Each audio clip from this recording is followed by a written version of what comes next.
आप समझ सकते हैं करीब करीब 65% के डिस्काउंट पे चल रहा है ये अपनी बुक वैल्यू से।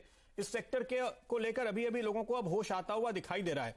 देखिए पहले लोगों ने एसेंशियल्स में खरीदारी रखी और अब लोग इस समय कपड़ों की तरफ बढ़ते हुए नजर आ रहे हैं। सारी कंपनियां आपको ये अपडेट दे रही हैं। आपने देखा ट्रेंड में किस तरह की तेजी पकड़ती हुई दिखाई दी है। तो त्योहारों का सीजन है और अभी तक हम लोग भी जब जाते थे मॉल में तो ये देखते थे कि खरीदारी बहुत ही हल्की फुल्की दिख रही है, लेकिन अब फुटफॉल तेजी से बढ़े हैं और धीरे धीरे लोग ग्रेजुएट हो रहे हैं प्रोडक्ट्स में। तो जाहिर है कि टेक्सटाइल की बारी अब आती हुई नजर आ रही है। ग्लोबल मार्केट्स में जो रिकवरी है यूरोप में, अमेरिका में, उसका पूरा फायदा मिलता हुआ इसको नजर आएगा क्योंकि ये डेनिम का बड़ा एक्सपोर्टर है। सितंबर क्वार्टर के नतीजे ऑलरेडी बहुत शानदार थे, जबकि काफी हद तक डिमांड धीरे धीरे आ रही थी। जो कंपनी ने जानकारी दी 78% नॉर्मलाइजेशन हुआ था सितंबर में और डेनिम में करीब करीब 80% तक लौटते हुए नजर आए थे। लेकिन तीसरे और चौथे क्वार्टर में दरअसल फुल फ्लेज बिजनेस सामने आएगा और उसके बाद आपको तेजी मिलती हुई नजर आएगी। एक और बात है जो इनको फेवर कर रही है, पिछले 6 महीने में कॉटन के प्राइसेस सॉफ्ट हैं और यही वजह है कि इनकी मार्जिन, मैं आपको याद दिला दूं, सितंबर के नतीजे आ चुके हैं और यहां पर 11.6 11.5% की मार्जिन की है। पिछले साल 11.25% थे।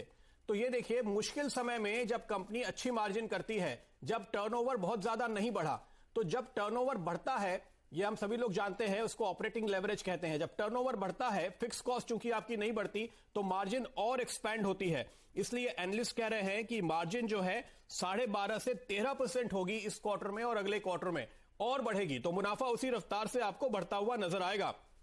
आज ही आपने सुना होगा चीन से होने वाले कुछ लेनिन इंपोर्ट पे ड्यूटी लगी है, तो सरकार पूरी मदद कर रही है इन कंपनियों की कि सस्ता इंपोर्ट ना होने पाए, तो उसके वजह से एक सपोर्ट मिलता हुआ नजर आ रहा है। अच्छा, एक्सपोर्ट के मामले में चूंकि इनका काफी अच्छा ग्रिप है, बड़े बड़े कंपनीज को ये सप्लाई करते हैं। देखिए ग्लोबल ट्रेड अब यहां से बढ़ने वाला है।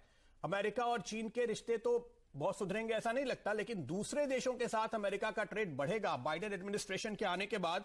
तो एक्सपोर्ट करने वाली कंपनियों पर आप नजर रखिए, वो आपको यहां से अगर मल्टी बैगर भी होते हुए दिखाई दे और खासतौर पे ऐसे स्टॉक जो सस्ते लेवल पर मिल रहे हैं, तो बिल्कुल कोई सरप्राइज नहीं होगा। एक और अच्छी बात बता दूं, उसके बाद अल्पेश जी की राय लेंगे। 400 करोड़ से इन्होंने डेट कम करके 2300 करोड़ पे किया पिछले क्वार्टर में।